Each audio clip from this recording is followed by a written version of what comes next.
Welcome to the platform, ladies and gentlemen. It's your brother Bolo of the Anre. And listen, man, talk to me nice. I'm excited about this one. Hey, y'all, please remember to hit the like button. I know y'all come in sometimes and y'all forget, but the main thing, man, y'all gotta hit the like button, man. And share the live stream. Come on now.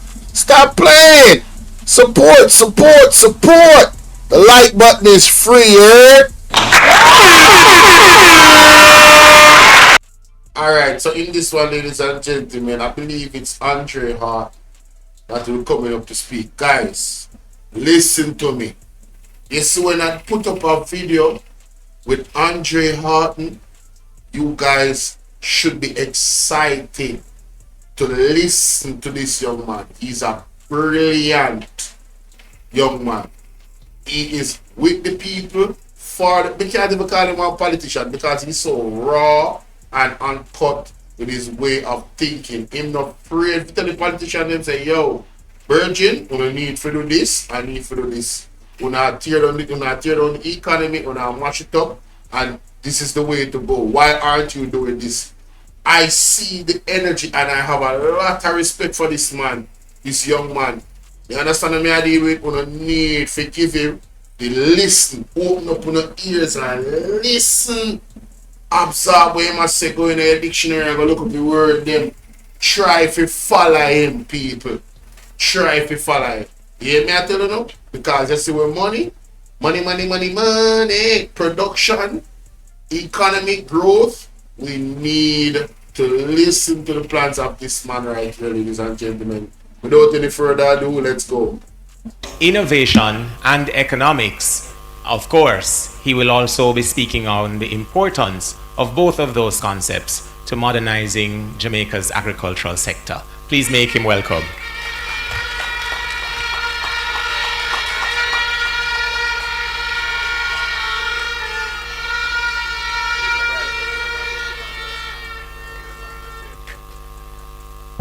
Thank you so much, Moderator Raymond, for your introduction.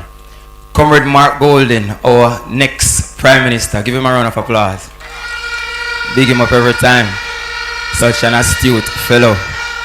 Comrade Isaac Buchanan. The last time I came to Portland was my first time speaking on a political platform. Isaac, I recognize the work that you have been doing here. Very good work, and I've supported that work from day one. And you too should continue to support the work that he is doing out here in Portland. Comrade Ralph Taylor Wright, don't mind Alfred, he doesn't understand. If there ever was an incubator for leaders, not just for Jamaica and the Caribbean, it is the land of Taylor. It's written in the mountains. Written in the mountains. Comrade and friends, also have to big up my colleagues who are here, Comrade Dawes and others. Chief Curry, big up yourself every time. Welcome as well. Comrades, last year the Jamaican economy declined by 1%. What happened was that it started growing in the first half of the year, but by the time it got to the third quarter, the economy declined by 3.5%, and by it got to the fourth quarter, it declined by a further 1.8%. Now, many of us hear about economic growth, and we hear about economic contractions that lead to recessions. And currently there's a big debate between the JLP government, the PIOJ, and the Oxford Dictionary as to what a recession is. The dictionary says that a recession is 2 consecutive periods of negative growth. But the government tries to mask their definition by saying that there are other factors that contribute to a recession. They go on by saying that they have been increasing employment. So we should feel good that more people are working. In a country like Jamaica, of such remarkable people, people with such high ambitions, people who want to see the future of the country resembling that of the United States of America, resembling that of a Mauritius, a Singapore, resembling that of a modern metropole that provides the right level of resources. Dr. Dawes came, he spoke about healthcare. Damien came, he spoke about education. These pillars are what determine what a modern country looks like. Currently in Jamaica, over 60% of the population has no diploma, which means that they did not graduate from high school. And what my research has showed is that our inability to grow rests in one main factor: our productivity. Over the last 3 to 4 decades, Jamaica's productivity has been on a steady decline. And along with the decline in productivity is the real wages they decline. And along with the decline in productivity is the real wages. They look like a one-to-one graph going down a hill. Embarrassing! We need some milk! Man, y'all better pay attention, bro. I know it's statistics and it's numbers, but these are significant reasons why we are in the space that we are in. Alright? Pay attention.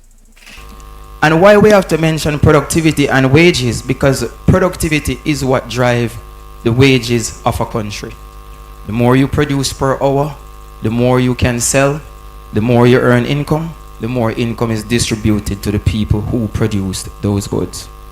And it is important because every year we want to see the country grow. And we talk about growth, right? It's a big thing in the news every time. Jamaica wants to grow. I mean, in 2016, the government came out and they said that in 4 years, they envision that the country is going to grow by 5% per annum. It has now been 9 years and the country is experiencing negative growth. Jamaica is what is called a small island developing state, a SID. And being a SID, it means that you're susceptible to negative as well as positive shocks from external economies. It seems that the negative shocks have been impacting us more and more and more compared to the positive shocks. Now, I want you to think about the economy and think about what is it that you want for yourself and what is it that you want for your children and your children's children. Think about an economy that is growing less than it did last year, but it's employing more people than it did last year. It means that we have our people working without the right compensation, because it's like too many cooks spoil the broth. More people being employed and you're producing less. Some of the people need to get out the kitchen. The heat is on. Jamaica has far more potential than that. From a macroeconomic standpoint, my research has shown that the productivity is impacted by 2 main factors. 1, human capital development, which is the level of education of our people. And 2, the level of corruption that has been taking place in this country. And we cannot stand on a platform and speak about the leadership of Jamaica without talking about the negative impact that corruption, the negative impact that the embezzlement from government programs, the negative impact that the Embarrassing contract. We need some milk! 20% there, 20% there, only 40% left to do the work. Embarrassing! We need some milk! Place in this country.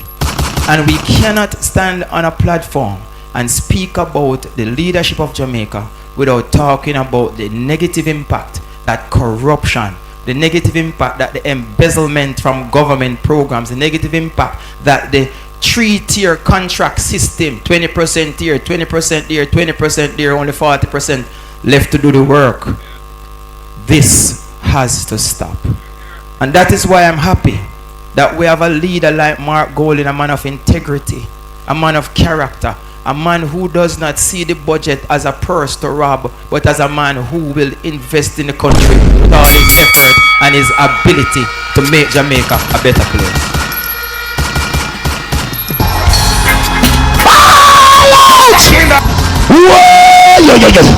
We need help, Jesus. Jamaica need help. Shift the parliament. Shift the election. Shift everything. Remove them out there. Take out the cockroach. Take out the thief. Take out the criminal them. Take out the thief them. Take out the murderer them. Take out the gang leader them. Out of parliament. Take them out from Portland. Take them out. I hear Portland. Me I go to Portland. Why me I travel to Portland? Take out somebody, man or woman. Will invest in the country with all his effort and his ability to make Jamaica a better place.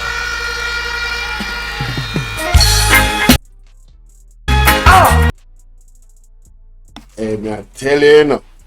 Anre Hart know it them, no. Anre Hart to bring me eat.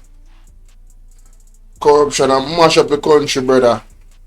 Can't work. The face of the People's National Party is coming to change the face of Jamaica. The People's National Party is going to put in order all the industries where they ought to be. We face challenges in healthcare. When you look across the country, and Dr. Dawes said it, the level of technological and innovational inputs that we need is just not there. In Montego Bay, where I am, the Cornwall Regional Hospital is a disgrace. CT scan, people have to leave the hospital to go get that done privately. Sometimes not even a simple x-ray they can get done at the hospital, and this has to change. Our young people are disenfranchised from the current way they are being taught. They are seeing the future ahead, and we are holding them in the present and the past. With the advent of the fourth industrial revolution, AI, Internet of Things, now more than ever we have to position our people to take full advantage of where the world is going. And let me take you back down memory lane. In 1950, technology represented 0% of China's GDP. At that time, countries recognized the technological boom that the world was going to embark on. China, Singapore, Japan, Hong Kong, Taiwan, even the simple United States took full advantage to include technology in all their industries. So you're talking about technology in healthcare, technology in education, technology in agriculture, technology in finance, which is very important. Fast forward to today, technology represents over 32% of China's GDP. If I were to ask you what percentage of Jamaica's GDP is technology today, you could not answer. And you cannot answer because it is not measured. So the first thing we have to do is to do an audit of the technological inputs that are needed to assist each industry to improve on their output. In order for us to infuse technology, we have to have the human capital to do so. Over 25,000 Jamaicans migrate every year, our youngest and our brightest. When other countries have programs in place to attract youngest and brightest and to keep the youngest and brightest, Jamaica have programs in place to deter the youngest and brightest from even participating in the Embarrassing. We need some milk. Yo, Andrew on this on the Jamaica Labour Party. Virgin, me, listen. Jamaica just ball out here, man. Ball out! No? Whoa, we need help, Jesus. It bad enough? It really, really bad. When it, yo, yeah, listen. The man them plan for import have started to import. If I'm not mistaken, people in a healthcare, people in a education. Like what, bro? What can go so? I mean, the level of disrespect to the human resource here in Jamaica, the human skill set here in Jamaica. Instead of paying the people, and these people have paid themselves 200 to 300% increase on their money. The disrespect, eh? And then they try to blame the people for leaving and wanting a better life. What it makes sense? You're serving as a teacher, and at the end of the day, did you guys see what happened to the teacher at the hospital? A former teacher, right? Having traveled from so far for the hospital. Them left something in her arm, her son was there. And you know the type of, like, for her to serve her country and the next generation in her best capacity. And this is what she gets as a reward from that said country in terms of our healthcare system, right? And you have a PR healthcare individual. Hey, I'm telling you something, man. Listen, man. Sometimes I don't even like to talk on this because, yo, these guys need to go. I'm talking about we need the election to do now. They need to be voted out now. The longer they stay there is the more damage they're doing. Jamaica, it's time to stand up. It is time to stand up, wake up, and understand what the hell is going on. Right? In terms of health, like, all right, cool. You have to take care of your own health. Please try to avoid the hospitals in terms of certain things. But like Mr. Dawes said, you know, you have to go to the hospital if you're meeting an accident. There are certain things you cannot avoid the hospital in. So we need our hospitals to be in a great state, right? So they can take care of those things and don't let a mountain become a mole because of a lack of infrastructure, a lack of the right people with the skills, and a lack of equipment. And overworking the people and not paying them. What the hell? Man, listen, man. Yo, it's too early for me to get this riled up, man. Man, let's continue. Labor market. So many people see me and say, Andre, what are you doing in Jamaica? The country is so backward. Your skills are so forward. Come here. And I say to them, I did my PhD between 2007 and 2011 when the world itself was going through a huge financial crisis. When the world is going through a financial crisis, you tend to wonder what is the impact that this crisis is going to have on your island home. And I thought about it, and much of my research speaks about it. Look at how asset prices impact the economy. Looks at the interest rate pass through from the central bank to the commercial bank to the consumer. And what we have been seeing is that over the last 5 years, macroeconomic policy, especially monetary policy, has not been facilitating to growth. And what do we mean? We have what is called reactive monetary policy. So we only change interest rates when America changes interest rates.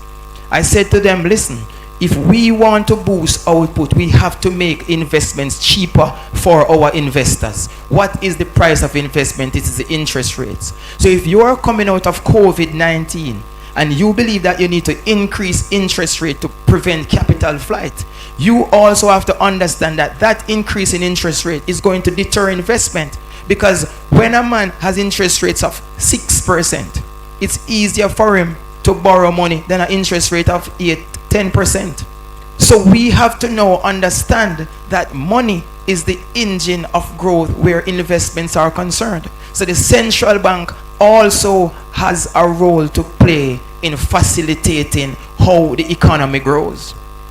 We have to begin to look at how fiscal and monetary policy can work together to create the change that Jamaica needs. Fundamentally, and it's not just a Jamaica problem, intra-regional trade in the Caribbean is less than 10%. The lowest in any trading bloc across the world. When you talk about intra-regional trade, you're talking about trade between countries. In Europe, intra-regional trade is over 40%. Why? Because you have Germany making the cars and they sell the cars to the rest of Europe. Then you have France making the wine and the liquor. They sell that to the rest of Europe. Italy is making the fashion. They sell that to the rest of Europe. England make the empty containers, send them to your country, fold them and then take it back. So each country is producing a product that is demanded by the other countries around them, and as a result they can trade and earn an income. In the Caribbean, most of us produce the same goods, and as a result it makes it very difficult for us to trade amongst ourselves. A couple of years ago I wrote a paper, myself, Dr. Emmanuel and Dr. Knife, establishing the Caribbean cannabis economy. It's in drug and alcohol policy today. You can go and check it out. We recognize that the cannabis industry, ganja of which we speak, has the potential to earn for Jamaica over 11.1 billion US dollars per year, which is over like 70% of our GDP. And not just for us, for other Caribbean countries to come into play based on their topography. We can grow a type of ganja that is good for Alzheimer's over in St. Vincent. We can grow a type of ganja that is good for cancer over there in Dominica. We can grow a type of ganja that is good for ADSD over there in St. Kitts. And we can grow a type of ganja that is good for a different type of cancer in Jamaica. And we can trade amongst each other where those medicines are concerned.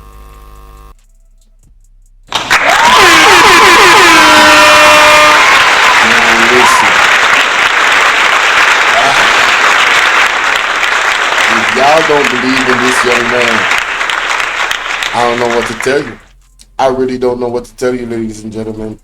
I have listened to him many times. He's been very consistent, and he just said something I never heard him say before.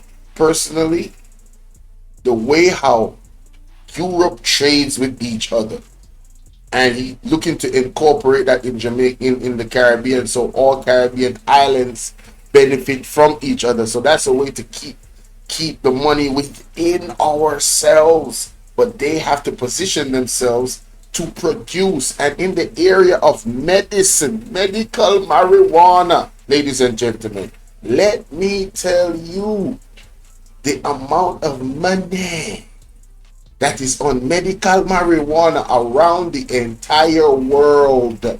You will never, and I'm talking about never, be out of demand for medical marijuana. Seriously, I'm talking about never out of demand for that. So, salute to the brother, man. Hey y'all, please remember to hit the like button. I know y'all come in sometimes and y'all forget, but the main thing, man, y'all gotta hit the like button, man.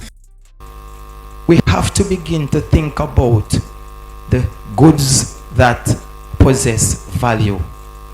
We cannot expect at any stage to want to produce low valued goods and trade it for high valued imports from abroad. We cannot expect to grow low valued agricultural crops and trade them for high valued technology goods from abroad. Jamaica has a lot of potential, and as a government, the People's National Party is dedicated to dichotomizing, breaking down the challenges that we face economically, and putting the buffers in place to ensure that Jamaica does not remain on this 1% that it has been on over the last 40 years.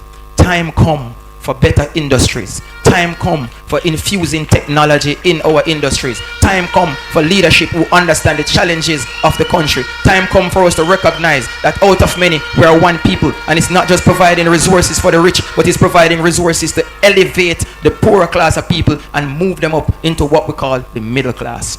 And it is our mantra. The middle class now, based on my estimation, is 10%. We need to bring that to 50%. And this PNP government is dedicated to improving Jamaica's middle class and to raise our standard of living and our income from a mere $7,000 per annum to over $13,000 per annum. And it is achievable. Time come for change. Time come for difference. Have a wonderful evening. Help, we key out of the ladder. We need your divine intervention. We're tired of the labor rights. We're tired of the green people. We are so far. We can't take it no more. We need it. We need it. We need it. Help. Help. Jesus Christ of Nazareth. Psalm 46. God is our refuge and strength. Is a liberator. Out! Whoa!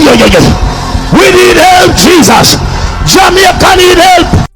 People, me not have nothing else to say. Wanna make me know what I wanna think about the ideas of Dr. Anre Hart. Here? Yeah man, big up on yourself. Bolo, Anre. Until the next one.